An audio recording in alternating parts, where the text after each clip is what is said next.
اعوذ باللہ من الشیطان الرجیم بسم اللہ الرحمن الرحیم آیت نمبر 84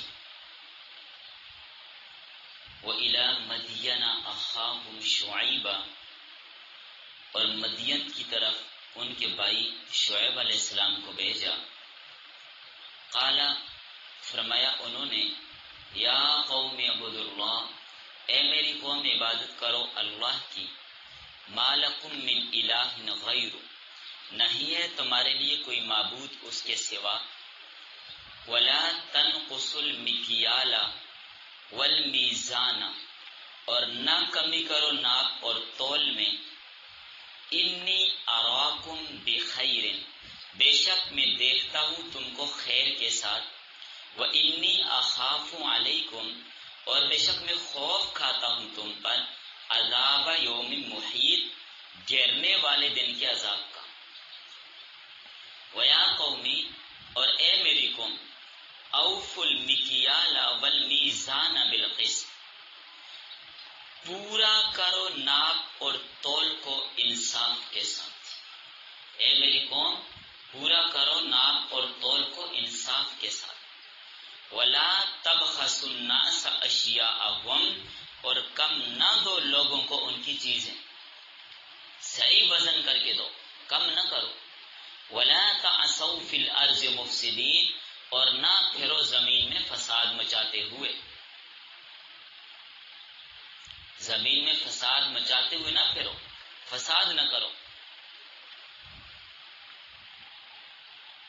بقیت اللہ اللہ تعالیٰ کا چھوڑا ہوا، جس کو اللہ تعالیٰ نے چھوڑا ہے، خیر لکم وہ تمہارے لیے بہتر ہے، وہ تمہارے لیے بہتر ہے، ان کنتم مؤمنین اگر ہو تم مومن، وما انا علیکم بحفیظ اور نہیں ہوں میں تم پر نگران۔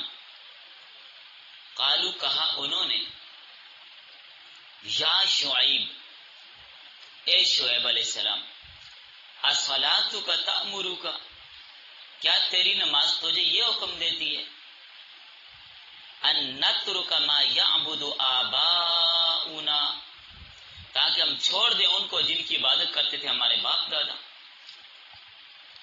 او ان نفعل فی اموالنا یا یہ کہ ہم کریں اپنے مالوں میں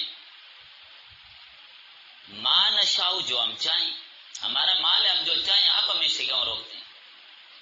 انک لانت الحلیم الرشید بے شک آپ تحمل کرنے والے سمجھدار آدمی ہیں، آپ ہمیں کیوں روک رہے ہیں، کیوں منع کر رہے ہیں۔ چلیں ابھی اتنا ہی کافی ہے، آیت نمبر 87 تک۔ سبق عنوان ہے مدین کے حالات اور ذکر حضرت شعیب علیہ السلام۔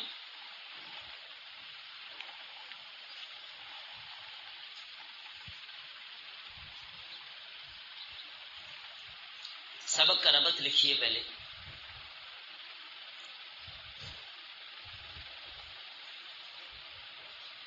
چونکہ آپ کو معلوم ہے کہ سورت میں انبیاء کرام علیہم الصلاۃ والسلام کے واقعات چل رہے ہیں،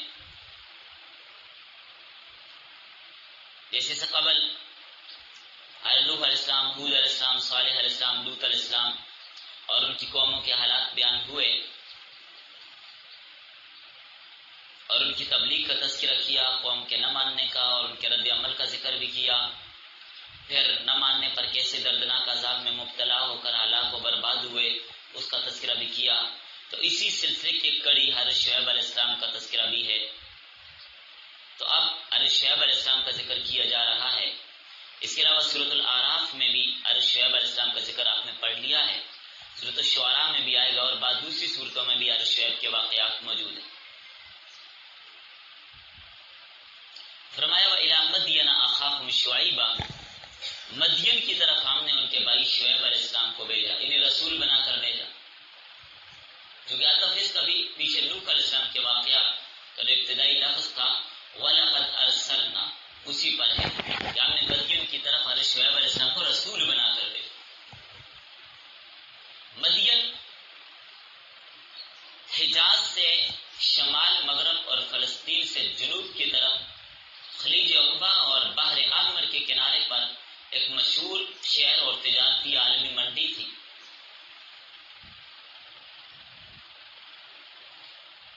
یمن سے یا مکہ سے شام یا مصر کو جانے والے قافلے اسی مدین سے گزرتے تھے. بڑی شاہراہ پر یہ بستی قائم تھی. مدین کا نام مدین ایک شخصیت کے نام پر رکھا گیا. مدین حضرت ابراہیم علیہ السلام کے بیٹے کا نام ہے. قرآن کریم میں حضرت ابراہیم علیہ السلام کے 2 بیٹوں کا ذکر ہے. کون سے؟ حضرت اسماعیل اور حضرت اسحاق. تو باقی تاریخ میں حضرت ابراہیم علیہ السلام کے اور بیٹوں کا تذکرہ بھی ہے. تو ایک بیٹے تھے ان میں مدین. مدین کے نام پر اس علاقے کا نام ہے. حضرت سارہ اور حضرت ہاجرہ یا حضرت ابراہیم علیہ السلام کی 2 بیویاں تو مشہور ہیں. اس کے علاوہ اور بیویاں بھی تھیں جن میں سے مدین اس کی ماں سی قطورہ ان کے بطن سے پیدا ہوا. اسی نام سے یہ شہر بنا اور قبیلہ اور قوم بھی مشہور ہوئی. اس زمانے میں اکثر ایسا ہی ہوتا تھا، قومیں اور قبائل اسی چیز سے منسوب اور مشہور ہوتے تھے.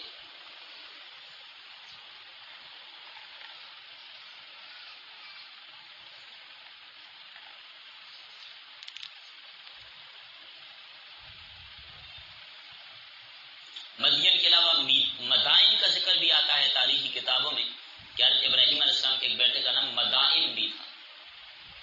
مدائن نون ہے اس میں بھی آخر میں. تو شعیب علیہ السلام اسی قوم مدین کے فرد تھے. بائبل میں حضرت شعیب کا نام حباب لکھا ہے، کیونکہ آپ کو پتہ ہے بائبل ہر چیز کو دائیں بائیں کرتی ہے، ناموں کو گڑبڑ کر کے پیش کرتی ہے. کیونکہ حقیقت تو ہم نہیں کہہ سکتے کہ یہ وحی ہے جو اللہ تعالیٰ کی طرف سے ہے یا عیسائیوں نے جو گڑبڑ کی ہے وہ ہے کیا ہے. بہرحال قرآن کریم نے آپ کا نام شعیب بتایا ہے. تو شعیب علیہ السلام کو اللہ تعالیٰ نے 2 قوموں کی طرف مبعوث کیا تھا، ایک اصحاب مدین اور دوسرے اصحاب ایکا. ایکا کا تذکرہ بھی قرآن کریم میں آپ نے پڑھا ہے. یہاں پر ذرا وَإِلَىٰ مَدْيَنَ أَخَاهُمْ شُعَيْبًا.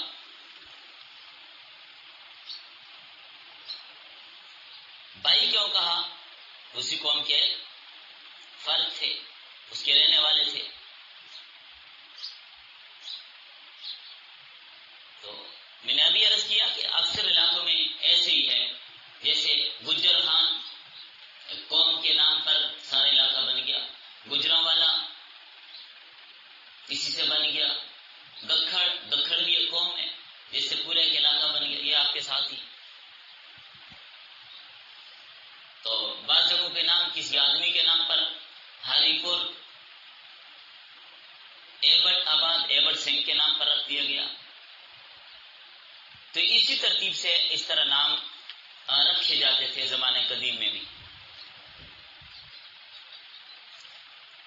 تو ایک تو تفسیر اس کی یہ ہے کہ ایکا یا تو 2 قومیں تھیں، 2 علاقے تھے جن کی طرف شعیب علیہ السلام کو بھیجا، کیونکہ دوسرے مقام پر اصحاب الایکا کا ذکر ہے، جنگل والے. تو اس تفسیر کے مطابق مدین کے قریب ہی ایکا ایک شہر تھا، تو اس کی طرف بھی حضرت شعیب علیہ السلام کو مبعوث کیا تھا. اور بعض مفسرین نے یہ لکھا ہے تفسیر نمبر 2 دوسری تفسیر کہ ایکا بمانا جنگل ہے. تو شہر تو یہ مدین ہی تھا لیکن اس میں جنگل بہت تھا، اس وجہ سے اس کو ایکا بھی کہتے ہیں. قبیلہ ایک ہی ہے، یہی لوگ تھے، سائڈوں پر کیا جنگل تھا تو اس کی وجہ سے اس کو ایکا بھی کہتے ہیں. لیکن زیادہ صحیح بات یہی ہے کہ مدین اور ایکا والے الگ الگ خاندان تھے. اللہ نے شعیب علیہ السلام کو ان دونوں کی طرف رسول بنا کر بھیجا تھا. سمجھ آ گئی؟ باقی شعیب علیہ السلام کی شخصیت کے متعلق مورخین میں مفسرین میں کچھ اختلاف پایا جاتا ہے. بعض کہتے ہیں کہ شعیب علیہ السلام اللہ کے وہ نبی ہیں جن کے پاس حضرت موسیٰ علیہ السلام نے 10 سال تک قیام کیا تھا. یاد آ گیا؟ سورہ اعراف میں تفصیل آپ کے سامنے اس کی گزر چکی ہے. 10 سال حضرت موسیٰ علیہ السلام مدین میں شعیب علیہ السلام کے پاس ٹھہرے تھے، اور پھر شعیب علیہ السلام کی بیٹی صفورہ سے نکاح بھی ہو گیا تھا.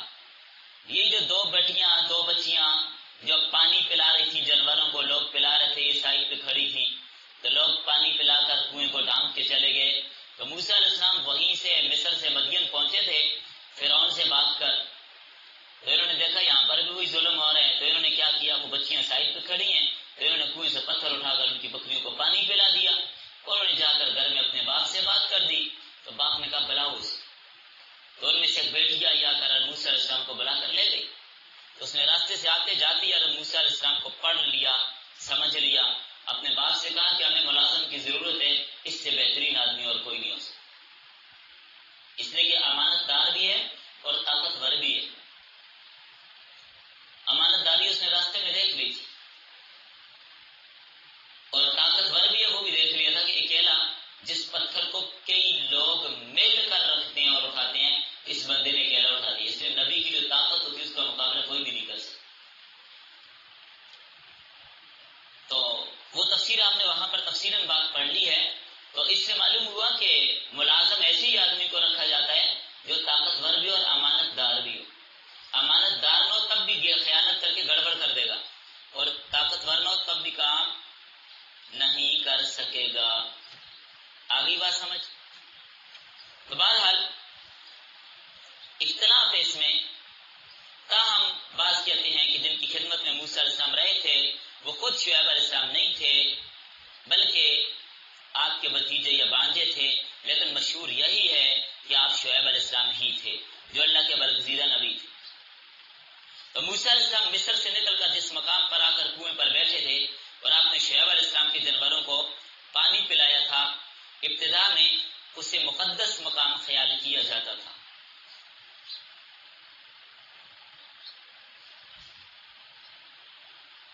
تو ابھی بھی یہ کنواں موجود ہے.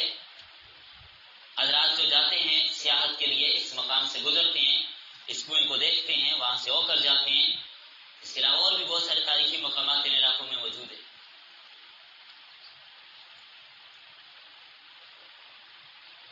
یہ اللہ تعالیٰ استطاعت دے، طاقت دے تو دیکھنا چاہیے کہ سارے علاقے، یہ ارض مقدس، شام، فلسطین، اردن، اور یہ ان علاقوں میں بہت تبرکات ہیں انبیاء کرام علیہم السلام کے.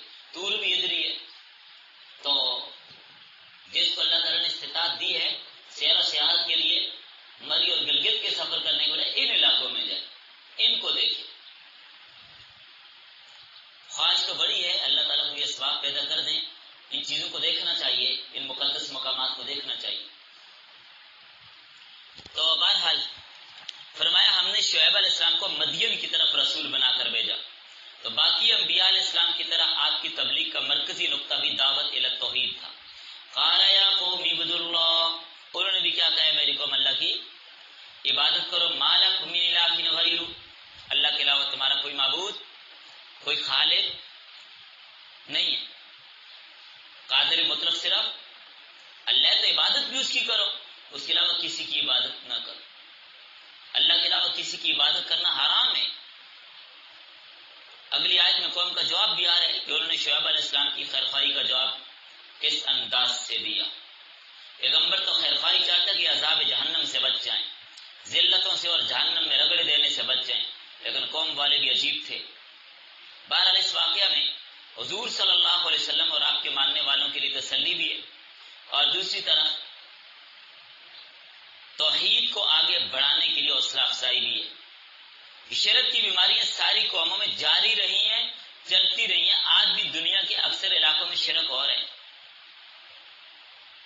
تو لہٰذا یہ بات دیکھ کر پریشان ہو کر بیٹھنے کی ضرورت نہیں ہے. آپ اپنے مشن کو جاری رکھیے، اللہ تعالیٰ اسباب پیدا فرما دیتے ہیں. تو اسی لیے سب سے پہلے اسی بنیادی عقیدے کی درستگی کی کوشش کی جاتی ہے. اللہ کے نبی نے بھی مکی زندگی کا اکثر حصہ ایسی حالات میں گزارا، آپ بھی لوگوں کو یہی دعوت دیتے تھے، قولوا لا الہ الا اللہ تفلحوا، اے لوگو کہہ دو اللہ کے سوا کوئی معبود نہیں، فلاح پا جاؤ گے۔ ہر مقام پر، ہر مجلس میں آپ یہی دعوت دیتے تھے، باقی انبیاء کی دعوت بھی یہی تھی۔ تو جب تک بنیادی عقیدہ درست نہیں ہوگا تو دین کی عمارت اس پر قائم نہیں ہو سکتی۔ اگر کوئی مکان بنانا ہو، اس کی بنیاد ہی کھوکھلی اور کچی ہو، اوپر آپ دوسری تیسری منزل کیسے بنائیں گے؟ تو پہلی منزل ہی گر جائے گی۔ تو بنیاد مضبوط ہونی چاہیے۔ تو مسئلہ توحید کو سمجھانے کے لیے سب سے اولین کوشش انبیاء کرام نے کی ہے۔ فرمایا جو کوئی نیک عمل کرے گا، شرط یہ کہ ایمان موجود ہو، تو اس کی ناقدری نہیں کی جائے گی۔ تو ایمان کے بغیر نیک عمل قابل قبول ہے ہی نہیں۔ دین اور شریعت کی بنیاد توحید پر ہے، ایمان پر ہے۔ ایمان ہوگا تو کام چلے گا۔ اگر ایمان ہی خراب ہے، اس میں کفر اور شرک ملا ہوا ہے، تو باقی اعمال کا کوئی فائدہ ہی نہیں ہے۔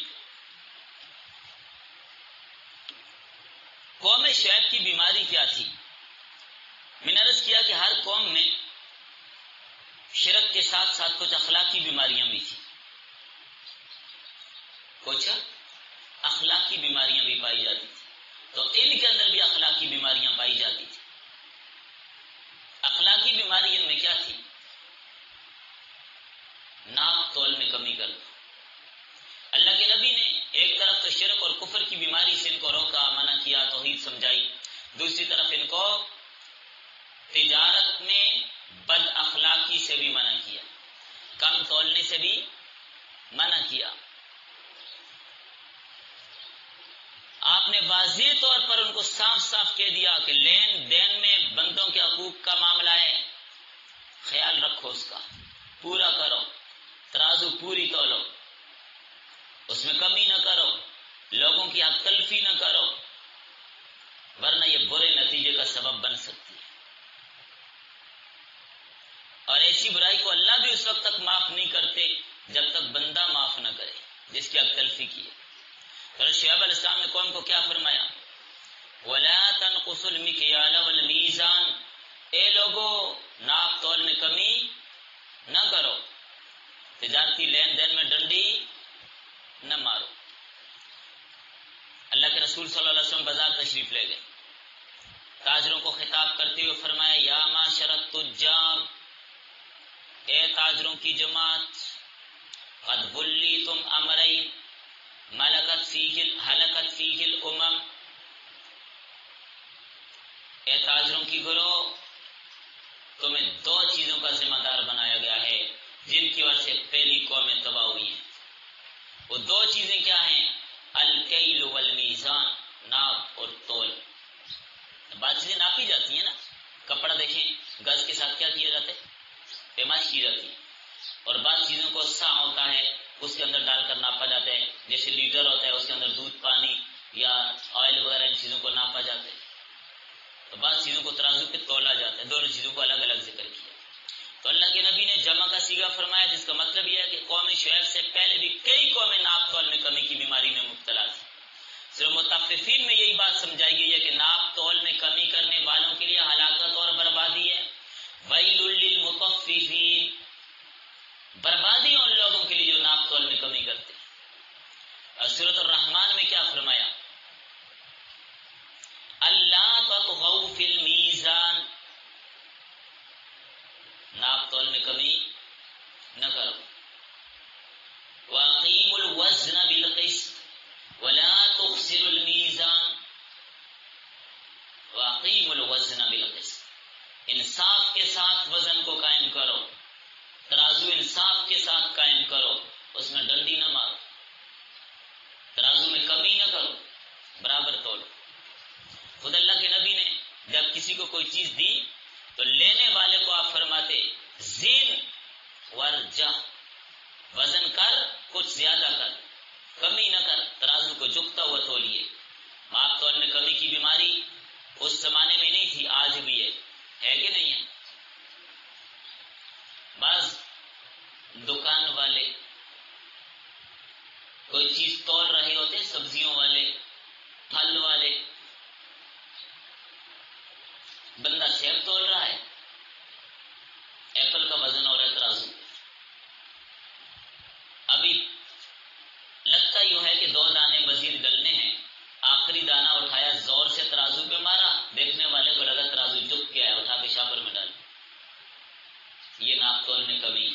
یہ ہے دھوکہ. پھر اس دھوکے میں یہ بھی شامل ہے، ایک نا ترازو میں گڑبڑ کرنا. بعض لوگوں نے پہلے ہی ترازو میں نیچے کوئی فٹ کیا ہوتا ہے، ہمیں لگتا ہے پورا تولا رہے گا، وہ پورا یہ پیٹرول پمپوں والوں نے فکس کیے ہوئے ہیں.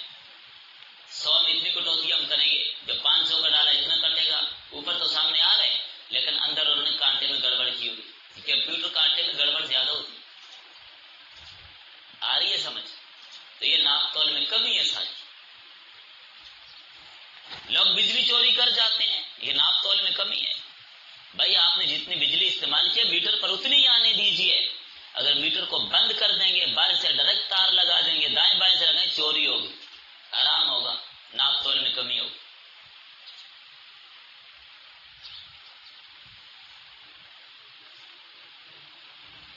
ایک جگہ پر مسجد بن رہی تھی.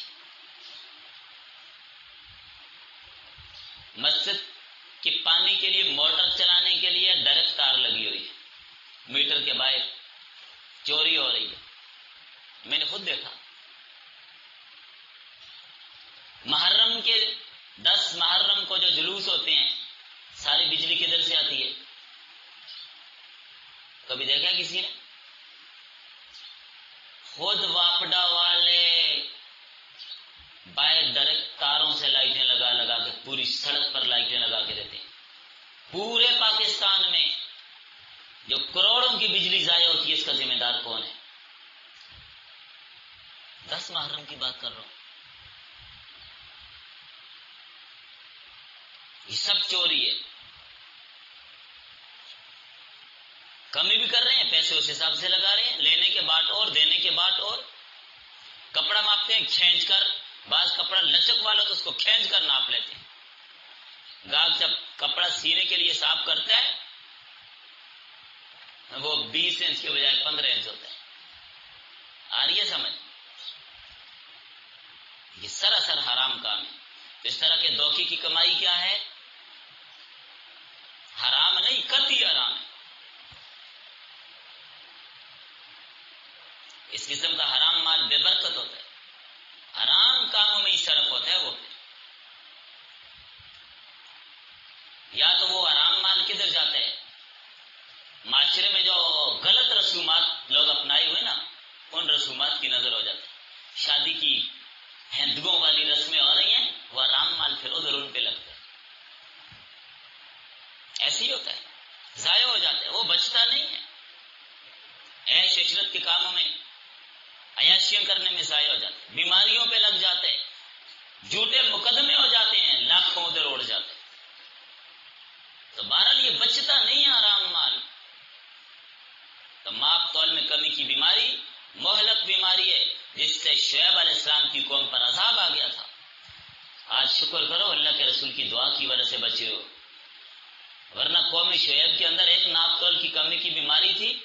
ادھر آج تو قوم لوط والی بیماری، قوم نوح والی بیماری، قوم سمود والی بیماری، قوم عاد والی بیماری، قوم شعیب والی، ساری ان میں.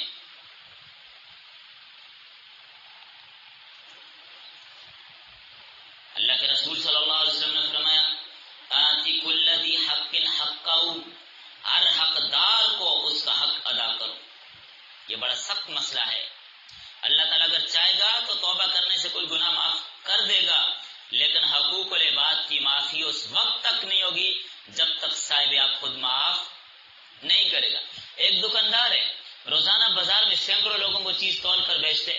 کسی کا اس نے تولا کم کر دیا، کسی کا ماشا کم کر دیا، کسی کا چھٹانگ کم کر دیا، کسی کا 10 گرام کم کر دیا. بھائی کس کس کس کس کے پاس معافی مانگنے جائے گا؟ اس کو تو پتہ ہی نہیں کون لینے آیا، کون تھا کون نہیں تھا. ہزاروں لوگ اس سے روزانہ خرید و فروخت کر رہے ہیں، کیسے معافی مانگے گا؟ ناممکن بات ہے. یہ بندہ پھنس جائے گا. اس میں بڑا خطرناک معاملہ ہے. اسے تجارت کرنا بڑی فضیلت والا عمل ہے، تجارت کرنا بڑی فضیلت والا عمل ہے، لیکن ہے بڑا مشکل. اور تجارت کے جو مسائل، احکام اور آداب ہیں وہ بہت زیادہ ہیں. تجارت کے مسائل کو سیکھنے کے لیے، تجارت کے احکامات کو سمجھنے کے لیے، حلال اور حرام کو تجارت کے مسائل میں سمجھنے کے لیے بڑا وقت چاہیے. کیا بازار میں جتنے دکاندار بیٹھے ان کو تجارت کے مسائل آتے ہیں؟ تجارت کے مسائل، لین دین اور معاملات کے مسائل اتنے مشکل ہیں کہ بعض اوقات کئی مفتی بیٹھے ہوتے ہیں، مسئلہ حل نہیں ہو سکتا، اتنے مشکل مسائل. تو بازاری لوگ تجارت کر رہے ہیں، غلطی ہم سب سے بڑے سمجھدار ہیں اس معاملے میں. تجارت کے مسائل بہت مشکل ہیں. کنز الایمان نے ایک حدیث نقل کی ہے، حضرت عمر رضی اللہ تعالیٰ بازار میں جاتے تھے، معلومات کرتے تھے بندہ دکان والے اس کو تجارت کے مسائل آتے ہیں یا نہیں آتے. ہاں بھائی بتاؤ سود کن کن صورتوں میں بنتا ہے، کن میں نہیں بنتا، یہ مسئلہ کیسے ہے، یہ مسئلہ اس کو نہیں پتا تھا. حضرت عمر کہتے چل اپنا بوری بستر گول کر نکل ہمارے بازار سے، تجھے یہاں پر تجارت کی اجازت نہیں. جب تجھے تجارت کے مسائل نہیں آتے تو یہاں پر تجارت کرنے کی اجازت بھی نہیں ہے. آج بازار میں ہزاروں تاجر بیٹھے ہیں، ہزاروں میں سے کوئی ایک بھی ایسا نہیں ہے جس کو تجارت کے مسائل آتے ہیں. تو کہتے ہیں نظام عمر والا چاہیے، عمر آئے گا سب سے پہلے سب کو کوڑے لگیں گے. حضرت عمر تو کوڑے لگا کر اپنے بازار سے اٹھا دیتے تھے کہ بھائی آپ کو یہاں بیٹھنے کی اجازت نہیں، اس لیے کہ آپ کو تجارت کے مسائل نہیں آتے. آج لوگ سمجھتے ہیں بس مسائل کا تعلق مسجد تک ہے، مدرسے تک ہے، یہ نماز اور روزے کے مسائل ہیں، باقی نہیں. ارے بابا اگر عبادات اور معاملات کو تقسیم کیا جائے، ایک تو فقہ کی مایہ ناز جامع کتاب ہدایہ شریف ہے، 4 جلدیں اس کی. پہلی جلد عبادت پر ہے،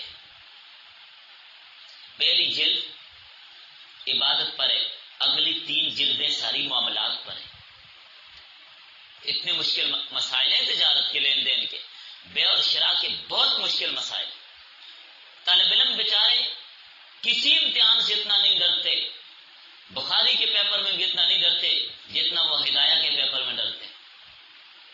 مشکل پیپر ہے، خصوصاً کتاب البیوع مشکل ترین پیپر ہوتا ہے. اس کے اختلافات، اس کے اندر ایسے گنجان گمبھیر سا بنا، سمجھ سے باہر ہے. تجارت کے بہت مشکل مسائل ہیں، لوگ سیکھتے ہی نہیں ہیں، کوئی فکر ہی نہیں ہے. کہتے جیسے چلاؤ بھائی چلتا رہے، ہمیں تجارت آتی ہے. میں کہتا ہوں مولوی کو تجارت آج کل بہت کم آتی ہے، عام لوگوں کو کیسے آتی ہے؟ تو علماء کے پاس بیٹھ کر تجارت کے مسائل سیکھنے چاہیے. ہمارے بزرگ ہیں لاہور کے، انہوں نے تجارت کے مسائل عوام کے لیے کورس جمع کیا ہے، اور اس کورس کے لیے انہوں نے مختلف بڑے حضرات اکابرین علماء سے جمع کرا کر اس کی ترتیبیں بنائی، شروع سے لے کر یعنی تجارت کے الف سے لے کر یا تک. انہوں نے ملازم کیسے رکھنا ہے، ملازم نکالنا تو کیسے نکالنا ہے، تجارت شروع کیسے کریں، کون سا کاروبار کریں، کس میں ہمارے لیے بہتر ہوگا، مشورہ کیسے کریں، استخارہ کیسے کریں، اور ملازم رکھنے کے اصول اور ضوابط کیا ہوں، اس کو تنخواہ کب دیں، کن کن صورتوں میں تنخواہ کاٹی جائے گی. یعنی شروع سے لے کر آخر تک ایک ترتیب کے ساتھ کورس جمع کیا ہوا ہے. میں نے الحمدللہ وہ ایک دفعہ وہ کورس کروایا ہے، 35 گھنٹے کا کورس ہے ٹوٹل. اب تاجر لوگ روزانہ 1 گھنٹہ دیں، 35 دنوں میں تجارت کے مسائل سمجھ جائیں گے. چلے روزانہ آدھا گھنٹہ دیں تو 70 دنوں میں سمجھ جائیں گے نا.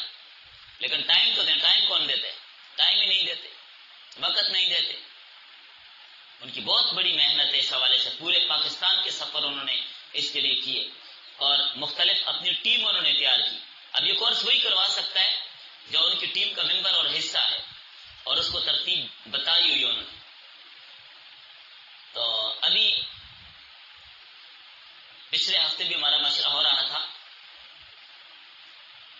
مفتی صاحب مجھے کہہ رہے تھے کہ آپ بازار کی ایک مسجد ہے وہاں پر آپ ترتیب رکھیں، وہاں پر آپ شروع کریں، یہ کورس کروائیں تو میں آپ کو تاجر دوں گا اور باقی بھی آواز بھی لگائیں گے.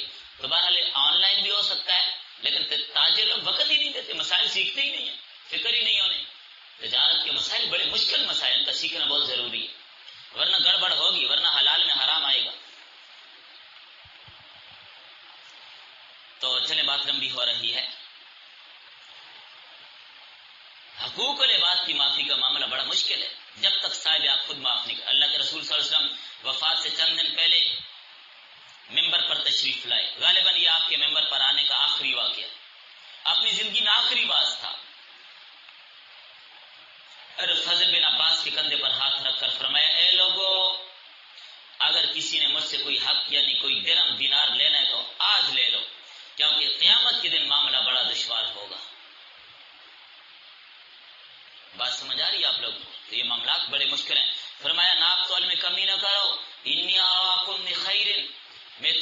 بہتری اسود علی میں دیکھ رہا ہوں، جب تم تجارت کے ذریعے محنت کر کے کمائی کرتے ہو تو کسی اور کا حق ضائع نہ کرو۔ آج کل تو ریڑھی والا آگے اچھی اچھی چیز لگا کے پیچھے گھٹیا مال بیچ رہا ہوتا، یہ تجارت میں دھوکہ ہے، یہ بھی ناپ تول میں کمی ہے نا۔ اگر آدھا سیب خراب اور آدھا صحیح ڈالتے اس آدھا کو کاٹ کر پھینکے تو آدھا بچتے، تو ناپ تول میں کمی نہ ہوئی، کمی ہے۔ بلکہ آج کل تو اور کام شروع کر دیا۔ ہمارے ایک شیخ کے ساتھ یہ واقعہ پیش آیا، یہیں پر واقعہ کیا ہوا، سیب لیے بیمار کی عیادت کے لیے جاتے ہوئے 5 کلو سیب لیے، سارے اپنے ہاتھ سے چن چن کر، انہوں نے بالکل اپنے ہاتھ سے ڈال دیے۔ ہم بھی پیسے آپ کی مرضی کے تو سیب میری مرضی کے، ٹھیک ہے اپنے ہاتھ سے ڈالیں، لیکن چن چن کر سیب اس نے شاہ پر دیا، میں نے سارے ڈالے، کانٹے پہ لگائے، پیسے دیے، لے کر گاڑی میں رکھے، چل پڑے۔ راستے میں بچی کہنے لگی مجھے ایک سیب دے دے، نکال کر دیا خراب، پھینکا، دوسرا نکال کے دیا وہ خراب۔ میں نے کہا یہ کیا، یہ تو میں نے ڈالے نہیں، کدھر سے آ گئے؟ دیکھے ساری سیب خراب۔ تو اللہ نے شرم رکھ لی، ورنہ بیمار کے لیے لے کے جاتے بےعزتی ہو جاتی، تو بھئی یہ کیا لے کے آ گئے؟ ہوا یہ تو سریڑی والے نے کیا کیا، بابا جی نے نیچے دوسرا ترازو جہاں پر رکھا ہوا ہے وہاں پہ شاپر بھر بھر کے رکھے ہوئے، کلو کا، 2 کلو کا، 5 کلو کا، اوپر سے کہتے ہیں اپنی مرضی سے ڈال لو، نیچے ترازو پر رکھ کر اس شاپر کو نیچے چھوڑ کے دوسرا اٹھا کے دے دیتے۔ اتنا فراڈ چل رہا ہے۔ اور اگر آپ خود ڈالنے لگے، بعض دکاندار تو نہیں جی سارا ایک ہی طرح کا ہے، آپ خود نہیں ڈالیں، بڑی تکلیف ہو جاتی ہے انہیں اس بات پر خود ڈالنے پر، کہتے سارا ایک ہے۔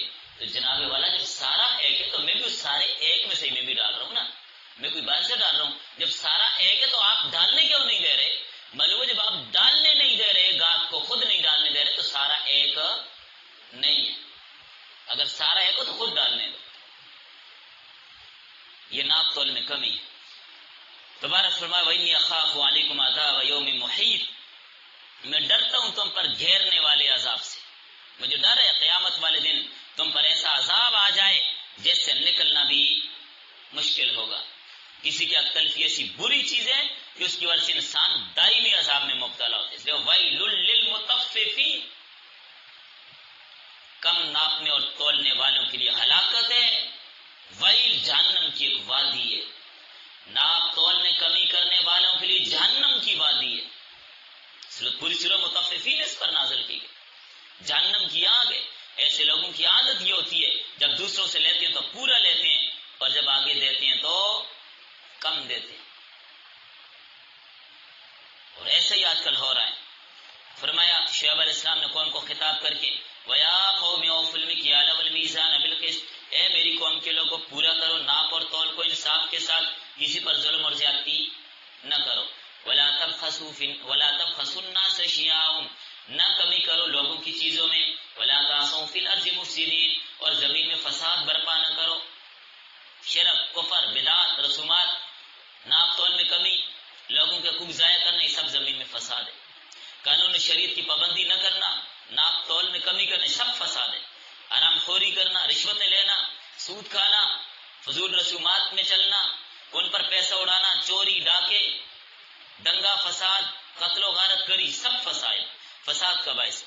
اللہ کا فرمان ہے واللہ لا يحب الفساد، اللہ فساد کرنے والے کو پسند نہیں کرتا، عدل و انصاف اور حق رسی کو پسند کرتا ہے۔ لیکن آج کل ہر جگہ ناانصافی کا دور ہے، چھوڑیے جو جگہ انصاف قائم کرنے کے لیے بنائی گئی ہے وہاں بھی ناانصافی ہے، دیکھ لیجیے اپنی عدالتوں کا حال۔ آگے شعیب علیہ السلام نے اپنی قوم کو ایک بہت بڑا اصول بتایا، فرمایا اے میری قوم بقیت اللہ خیر لکم، اللہ کا باقی چھوڑا ہوا تمہارے لیے بہتر ہے، ان کنتم مؤمنین، اگر تم ایماندار ہو۔ اللہ کے بقیہ کا مطلب یہ ہے کہ اس کے دیے ہوئے مال میں تمام حقوق، فرائض، واجبات وغیرہ ادا کرنے کے بعد جو کچھ باقی بچ رہے اسی میں تمہارے لیے بہتر ہے، وہی بابرکت۔ اگر تمہارے پاس مال ہے اس کی زکوٰۃ نہیں دی ہوئی، وہ تمہارے لیے بہتر نہیں ہے۔ زکوٰۃ دو گے تو باقی مال پاک ہوگا، ورنہ سارا خراب ہوگا۔ کبھی تربوز آپ نے چھلکے سمیت نہیں کھایا، پھر میں نے سارے کے پیسے لیے میرا مال لگا، بھائی اس کو اتارنا پڑے گا۔ وہ کھانے کی چیز، کبھی آم کھایا ساتھ گٹھلی بھی کھا لی، وزن اس کا بھی ہوا، گٹھلی کا وزن ہوا کہ نہیں؟ کھجوریں کھائیے ساتھ گٹھلی بھی ہڑپ کرتے نا، نہیں وزن اس کا بھی ہوا ہے نہیں۔ آپ کو پتہ ہے گٹھلی نکال کر کھانا پڑے گا، تربوزہ چھیل کر کھانا پڑے گا، آم چھیل کر کھانا پڑے گا، اس لیے کہ وہ چیز آپ کا حصہ نہیں۔ تو جو مال آپ کے پاس ہے اس میں سے زکوٰۃ کا مال نکالنا پڑے گا، وہ آپ کا نہیں۔ ان کو تم مؤمنین، اگر تم ایمان رکھتے ہو۔ اس کے علاوہ اگر حقوق ادا نہیں کیے یا مال کو ضائع کیا، ناجائز طریقے سے استعمال کیا، وہ حرام ہے اور اس پر مواخذہ ہوگا، پکڑ ہوگی۔ اگر یہ بظاہر زیادہ مال میں زیادہ فائدہ نظر آتے لیکن حقیقت میں وہ زیادہ نہیں ہے بلکہ وہ کم ہے، وہ کمی کی طرف لے جاتا ہے۔ اگرچہ بظاہر وہ آپ کو زیادہ ہی کیوں نہ نظر آئے، حقیقت اس کے برخلاف ہے۔ ایسا مال حاصل کر کے یا مال کے حقوق ادا نہ کر کے انسان خسارہ اٹھاتا ہے، تو بہتر یہ کہ صحیح اور جائز حق میں جو ہے اس کو اپنے پاس رکھے، کسی دوسرے کا حق نہ مارے، ناجائز طریقے سے کھانے کی کوشش نہ کرے۔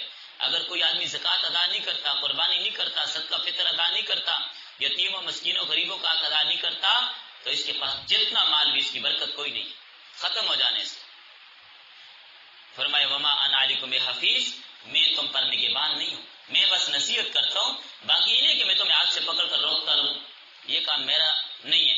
نبی کا کام کیا ہوتا ہے؟ بتا دینا، سمجھا دینا، نصیحت کر دینا۔